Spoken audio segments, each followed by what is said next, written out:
Pregnancy സമയത്തുണ്ടാകുന്ന vaginal ഡിസ്ചാർജിൽ ഉണ്ടാവുന്ന changes മിക്ക ഗർഭിണികളെയും tension അടിപ്പിക്കുന്ന ഒരു കാര്യങ്ങളിൽ ഒന്ന് തന്നെയാണ്. വജൈനൽ ഡിസ്ചാർജ് പ്രഗ്നൻസി പീരീഡിൽ കൂടുതലായിട്ട് കാണുന്നതും വജൈനൽ ഡിസ്ചാർജിന്റെ അളവ് കുറവായിട്ടോ അല്ലെങ്കിൽ ഒട്ടും തന്നെ ഇല്ലാതിരിക്കുന്നതും ഗർഭിണികളിൽ ടെൻഷൻ ഉണ്ടാക്കുന്നതാണ്. ഇതെന്തെങ്കിലും കാരണങ്ങൾ കൊണ്ടാണോ അല്ലെങ്കിൽ ഇതെന്തെങ്കിലും പ്രശ്നത്തെയാണോ സൂചിപ്പിക്കുന്നത് എന്നും അതുപോലെ തന്നെ വജൈനൽ ഡിസ്ചാർജിന്റെ അളവ് കുറയുന്നത് അല്ലെങ്കിൽ വജൈനൽ ഡിസ്ചാർജിന്റെ അളവ് ഒട്ടും തന്നെ ഇല്ലാതിരിക്കുന്നത് നോർമൽ ഡെലിവറി സമയത്ത് ബുദ്ധിമുട്ടുണ്ടാക്കുന്നതാണോ എന്നുള്ളതും പലരിലുമുള്ളൊരു ഡൗട്ടാണ്. ഇന്നത്തെ വീഡിയോയിൽ ഇതിനെക്കുറിച്ച് ഡിസ്കസ് ചെയ്യാം. ഞാൻ ഡോക്ടർ റിസ. എന്റെ ചാനൽ ആദ്യമായിട്ട് കാണുന്നവരാണെങ്കിൽ സബ്സ്ക്രൈബ് ചെയ്യാൻ മറക്കരുത്. അപ്പൊ നമുക്ക് വീഡിയോയിലേക്ക് അടക്കാം. പ്രഗ്നൻസി സമയത്ത് വജൈനൽ ഡിസ്ചാർജിൽ ഉണ്ടാവുന്ന ചേഞ്ചസ് എല്ലാ ഗർഭിണികളും തന്നെ നോട്ടീസ് ചെയ്തിട്ടുള്ള ഒരു കാര്യം തന്നെയായിരിക്കും. മിക്കവരും കേട്ടിരിക്കുന്ന ഒരു കാര്യമായിരിക്കും പ്രഗ്നൻസി പീരീഡിൽ വജൈനൽ ഡിസ്ചാർജിന്റെ അളവ് നല്ല പോലെ തന്നെ കൂടുന്നതാണ്. അതുകൊണ്ട് തന്നെ ഗർഭിണികളിൽ ഈ ഒരു വജൈനൽ ഡിസ്ചാർജിന്റെ അളവ് കുറവായിട്ട് തോന്നുന്നത് അല്ലെങ്കിൽ ഒട്ടും തന്നെ ഇല്ലാതിരിക്കുന്നത് കൂടുതൽ ടെൻഷൻ ഉണ്ടാക്കുന്ന ഒരു കാര്യം തന്നെയായിരിക്കും മിക്ക ഗർഭിണികളിലും. എന്തുകൊണ്ടാണ് ഗർഭാവസ്ഥയിൽ വജൈനൽ ഡിസ്ചാർജിൽ ഉണ്ടാവുന്ന ഈ ഒരു മാറ്റം സംഭവിക്കുന്നത് എന്നുള്ളതിന്റെ ഏറ്റവും പ്രധാനപ്പെട്ട കാരണം ഹോർമോണൽസിന്റെ ഏറ്റക്കുറച്ചിലുകൾ കാരണമാണ്. യോനി ഡിസ്ചാർജ് വർദ്ധിക്കുന്നതിനും അതുപോലെ തന്നെ സ്ഥിരതയിൽ മാറ്റങ്ങൾ വരുന്നതും സ്വാഭാവികമായിട്ടുള്ള ഒരു കാര്യമാണ്. ലൂക്കോറിയ എന്നറിയപ്പെടുന്ന ഈ ഒരു ഡിസ്ചാർജ് സാധാരണയായിട്ട്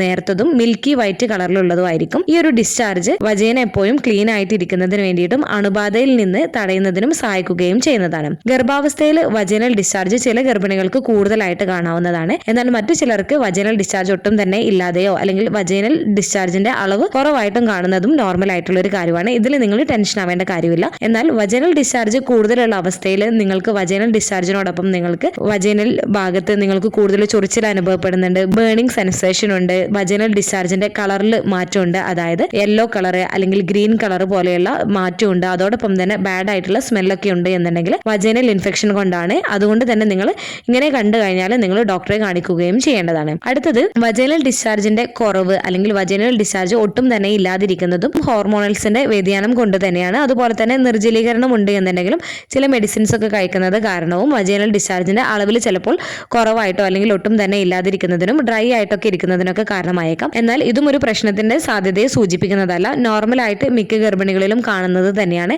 എന്നാൽ നിങ്ങൾക്ക് ഈ ഒരു വജൈനൽ ഡിസ്ചാർജിന്റെ കുറവ് അല്ലെങ്കിൽ വജൈനൽ ഡ്രൈനസ് കൂടുതലായിട്ട് തോന്നുന്നുണ്ട് എന്നുണ്ടെങ്കിൽ തീർച്ചയായിട്ടും നിങ്ങൾ ഡോക്ടറോട് ഇതിനെക്കുറിച്ച് പറയേണ്ടതാണ്. കാരണം ചില കേസുകളിൽ ഈസ്റ്റ് ഇൻഫെക്ഷൻ, ബാക്ടീരിയൽ വജൈനോസിസ് പോലുള്ള അണുബാധകൾ ഉണ്ടാക്കാനുള്ള സാധ്യതയും കൂടുതലാണ്. അതുപോലെ തന്നെ ചില കേസുകളിൽ സെർവിക്കൽ ഇൻകോമ്പിറ്റൻസി ഒക്കെ ഉള്ള കേസുകളിലും വജൈനൽ ഡിസ്ചാർജിന്റെ അളവ് കുറവായിട്ട് അല്ലെങ്കിൽ ഡ്രൈനസ് പോലെയൊക്കെ ഉണ്ടാവുന്നതിനും കാരണമാവാറുണ്ട്. അതുപോലെ തന്നെ ശാരീരിക ബന്ധത്തിൽ ഏർപ്പെടുന്ന സമയത്ത് വജൈനൽ ഡിസ്ചാർജിന്റെ അളവ് കുറയുന്നത് അവർക്ക് കൂടുതൽ വേദന ഉണ്ടാക്കുന്നതിനും ഇടയാക്കുകയും ചെയ്യാറുണ്ട്. ഇനി പലരും ചോദിക്കുന്ന ഒരു കാര്യമാണ് വജൈനൽ ഡിസ്ചാർജിന്റെ അളവ് നല്ലപോലെ കുറയുന്നത് അല്ലെങ്കിൽ ഒട്ടും തന്നെ ഇല്ലാതിരിക്കുന്നത് പ്രസവത്തെ ബാധിക്കുമോ എന്നുള്ളത്, അതായത് നോർമൽ ഡെലിവറിയുടെ ആ ഒരു ഈസിനെസ്സിനെ ബാധിക്കുമോ എന്നുള്ളത് പലരും ചോദിക്കുന്ന ഒരു കാര്യമാണ്. ആവശ്യത്തിന് യോനിൽ നിന്നുള്ള ഡിസ്ചാർജ് ലൂബ്രിക്കേഷൻ നൽകുന്നതിലൂടെ ഒരു സാധാരണ സുഖപ്രസവം എളുപ്പമാക്കാൻ സഹായിക്കുന്നതാണ്. എന്നിരുന്നാലും ഡിസ്ചാർജിന്റെ അളവ് കുറയുന്നത് അല്ലെങ്കിൽ ഒട്ടും തന്നെ ഇല്ലാതിരിക്കുന്നത് നേരിട്ട് സുഖപ്രസവത്തെ ബാധിക്കുന്നില്ല എന്നുള്ളതും അറിഞ്ഞിരിക്കേണ്ടതാണ്. ഗർഭാവസ്ഥയിൽ ഉണ്ടാവുന്ന വജൈനൽ ഡിസ്ചാർജിൽ ഉണ്ടാവുന്ന ചേഞ്ചസ് എപ്പോൾ വേണമെങ്കിലും നിങ്ങൾക്ക് കാണാവുന്നതാണ്. അപ്പോൾ ഓരോ ഗർഭിണിയിലും ഇത് വ്യത്യാസം വരുന്നതാണ്. അതുകൊണ്ട് തന്നെ ഗർഭാവസ്ഥയിൽ നിങ്ങൾക്ക് വജൈനൽ ഡിസ്ചാർജ് കൂടുതലായിട്ടോ അല്ലെങ്കിൽ കുറവാണ് അല്ലെങ്കിൽ ഒട്ടും തന്നെ ഇല്ല എന്നുണ്ടെങ്കിൽ ഒരു പ്രശ്നത്തെ സൂചിപ്പിക്കണമെന്നില്ല.